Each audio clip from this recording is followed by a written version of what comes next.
नमस्कार प्रिय विद्यार्थियों, मैं डॉक्टर शालिनी मूलचंदानी, विभागाध्यक्ष एवं सह आचार्य हिंदी विभाग, राजकीय डूंगर महाविद्यालय बीकानेर। आज हम एमए उत्तरार्ध के तृतीय प्रश्न पत्र भाषा विज्ञान के अंतर्गत हिंदी की पारिभाषिक शब्दावली पर चर्चा करेंगे। पारिभाषिक शब्दावली का तात्पर्य। पारिभाषिक शब्दावली अंग्रेजी के टेक्निकल टर्मिनोलॉजी का हिंदी अनुवाद है। हिंदी का ये टेक्निकल शब्द ग्रीक भाषा के टेक्निकोई से व्युत्पन्न है, जिसका अर्थ है कला विषयक। कोश के अनुसार टेक्निकल का अर्थ है विशिष्ट कला विज्ञान तथा शिल्प विषयक। पारिभाषिक शब्द का तात्पर्य है ज्ञान विज्ञान के विशेष क्षेत्र में विशिष्ट तथा निश्चित रूप में प्रयुक्त होने वाले शब्द। प्रयोजन मूलक हिंदी की दृष्टि से शब्द तीन प्रकार के होते हैं: सामान्य, अर्ध पारिभाषिक तथा पारिभाषिक। हमारे दैनिक जीवन या सामान्य व्यवहार में प्रयुक्त होने वाले शब्द सामान्य शब्द हैं, जैसे लकड़ी, घोड़ा और गाड़ी आदि। कुछ ऐसे शब्द होते हैं जो सामान्य और पारिभाषिक दोनों रूपों में प्रयुक्त होते हैं। वे अर्ध पारिभाषिक शब्द हैं, जैसे रस, अर्थ आदि। पारिभाषिक शब्द वैसे शब्द हैं जिनका किसी विशेष विषय अथवा क्षेत्र के लिए अर्थ निश्चित कर दिया गया है, जैसे मानविकी, प्रशासन आदि। परिभाषा।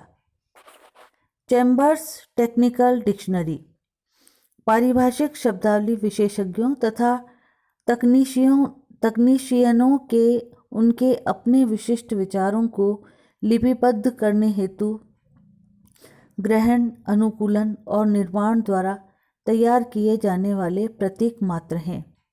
रैंडम हाउस विज्ञान अथवा कला जैसे विशिष्ट विषयों की तकनीकी अभिव्यक्ति हेतु किसी निश्चित अथवा विशिष्ट अर्थ में प्रयुक्त।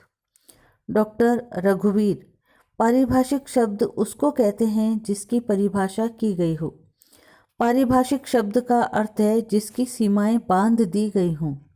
जिन शब्दों की सीमा बांध दी जाती है वे पारिभाषिक शब्द हो जाते हैं, और जिनकी सीमा नहीं बांधी जाती है वे साधारण शब्द होते हैं। डॉक्टर भोलानाथ तिवारी का कहना है कि पारिभाषिक शब्द ऐसे शब्दों को कहते हैं जो रसायन, भौतिकी, दर्शन, राजनीति आदि विभिन्न विज्ञानों या शास्त्रों के शब्द होते हैं तथा जो अपने अपने क्षेत्र में विशिष्ट अर्थ में सुनिश्चित रूप से परिभाषित होते हैं। अर्थ और प्रयोग की दृष्टि से निश्चित रूप से परिभाषित होने के कारण ही ये शब्द पारिभाषिक शब्द कहे जाते हैं। विशेषताएं। परिभाषित और व्याख्या सापेक्ष। पारिभाषिक शब्दों को व्याख्या सापेक्ष और परिभाषित होना चाहिए। यही विशेषता उसे सामान्य भाषा से अलग करती है। उदाहरण के लिए, रस कहने से साहित्य में सामान्य फल आदि के रस का बोध नहीं होता, बल्कि रस जो आनंद का वाचक है उसका बोध होता है। विशिष्ट अवधारणा अथवा संकल्पना से संबद्धता। पारिभाषिक शब्द एक विशिष्ट संकल्पना को भी धारण करते हैं। उदाहरण के लिए, अर्थशास्त्र का अर्थ शब्द एक विशिष्ट संकल्पना को धारण करता है। नियतार्थता व अपवर्जिता। पारिभाषिक शब्द के अर्थ निश्चित होने से उसके शेष अर्थ अपवर्जित हो जाते हैं। गति कहने से भौतिक विज्ञान में गति के सामान्य अर्थ चाल का अपवर्जन हो जाता है तथा उसका एक नियत अर्थ प्राप्त होता है। एकार्थ बोधकता। पारिभाषिक शब्द एकार्थक होते हैं, उनसे कोई दूसरा अर्थ प्राप्त नहीं होता। जिस अर्थ के लिए निश्चित किया गया है वही अर्थ प्राप्त होगा। जैसे भौतिक विज्ञान में कहीं भी चाल का मतलब एक ही होगा, यह वेग से अलग ही होगा। असामान्यता। असामान्यता का मतलब है सामान्य शब्दों में विलक्षण। जब कोई शब्द पारिभाषिक बन जाता है तब वह बोलचाल के शब्दों से भिन्न हो जाता है। विस्थापन के जन सामान्य में निहित अर्थ से भौतिक विज्ञान का विस्थापन अलग अर्थ देने लगता है, जिसका मतलब होता है दिशा सहित दूरी। अपर्याप्तता पारिभाषिक शब्दों का कोई पर्यायवाची नहीं होता, वह एक ही होता है जो एक अर्थ में प्रयुक्त होता है। भौतिक विज्ञान के चाल शब्द अथवा साहित्य शास्त्र के रस शब्द का कोई पर्यायवाची नहीं है। जनन शक्ति अथवा उर्वरता पारिभाषिक शब्दों से उर्वरता या जनन शक्ति का होना आवश्यक है। इसमें एक ही शब्द से अनेक शब्दों का निर्माण संभव होता है, जैसे एक अंतर शब्द से रूपांतरण, लिप्यांतरण, अंतरण आदि अनेक शब्द निर्मित हो सकते हैं। विभिन्न क्षेत्रों और विषयों के अनुसार अर्थ की भिन्नता एक ही शब्द अलग अलग विषयों के लिए पारिभाषिक शब्द के रूप में अलग अलग अर्थ देता है। कल्चर का जो अर्थ समाज विज्ञान में है वही कृषि विज्ञान में नहीं है। कृत्रिम रूप से निर्माण पारिभाषिक शब्दावली सामान्य प्रक्रिया के स्थान पर कृत्रिम रूप से निर्मित होती है।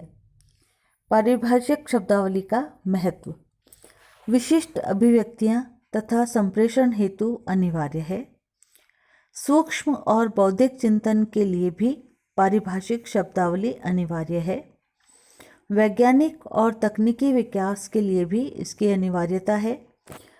पारिभाषिक शब्दावली भाषा की समृद्धि का सूचक है। उच्च शिक्षा या अध्ययन अध्यापन के लिए भी आवश्यक है। विविध क्षेत्रों में ज्ञान के विकास हेतु एवं नवीन शोधों एवं प्रयोगों से लाभान्वित होने के लिए भी तथा राजभाषा अथवा कार्यालय की भाषा बनाने के लिए एवं राष्ट्रीय स्वाभिमान व गरिमा हेतु पारिभाषिक शब्दावली का होना आवश्यक है। पारिभाषिक शब्दावली के निर्धारण की पद्धतियाँ। ग्रहण विदेशी भाषाओं की पारिभाषिक शब्दावली का ज्यों का त्यों ग्रहण, जैसे रेडियो स्टेशन, कंप्यूटर, डीन आदि। अंतर्राष्ट्रीयतावादी विद्वान इसी प्रकार पारिभाषिक शब्दावली का निर्धारण करना चाहते हैं।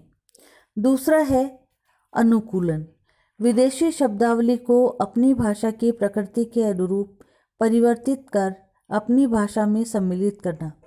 यह दो प्रकार का होता है, ध्वन्यानुकूलन जैसे एकेडमी के लिए अकादमी, और शब्दानुकूलन जैसे डिजिटलाइजेशन के लिए डिजिटलीकरण। पारिभाषिक शब्दावली के निर्धारण की तीसरी पद्धति है संचयन। इसके अंतर्गत भारतीय भाषाओं और बोलियों से शब्दों का चयन और प्रयोग आता है, जैसे अणु, परमाणु आदि। पारिभाषिक शब्दावली के निर्धारण की चौथी पद्धति है निर्माण। राष्ट्रीयतावादी विद्वान विशेषकर डॉक्टर रघुवीर संस्कृत की धातुओं में उपसर्ग, प्रत्यय आदि के संयोग तथा सामासिक पद्धति से पारिभाषिक शब्दों के निर्माण के पक्षधर हैं, जैसे अधि प्लस सूचना अधिसूचना, लिपि प्लस क लिपिक आदि। पारिभाषिक शब्दावली के निर्माण के सिद्धांत। डॉक्टर रघुवीर ने पारिभाषिक शब्दावली के निर्माण के 13 सिद्धांत दिए हैं। वैज्ञानिक एवं तकनीकी शब्दावली आयोग ने भी कुछ सिद्धांत दिए हैं, जिसका प्रशासनिक शब्दावली पुस्तक में उल्लेख है। पुस्तक का चित्र आपके दर्शनार्थ प्रस्तुत है। पारिभाषिक शब्दावली के निर्माण की प्रक्रिया। उपर्युक्त सिद्धांत के आधार पर पारिभाषिक शब्दावली निर्माण की 5 प्रक्रियाएं हैं। पहली, उपसर्ग और प्रत्यय द्वारा, जैसे अनु प्लस बंध अनुबंध, इसमें अनु उपसर्ग लगाया है। इसी तरह से भौतिक प्लस ई भौतिक, इसमें ई प्रत्यय लगाया गया है।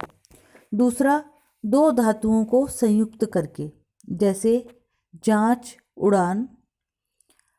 तीसरा है सामासिक पद का निर्माण करके, जैसे स्थान प्लस अंतरण स्थानांतरण, निदेश प्लस आलय निदेशालय।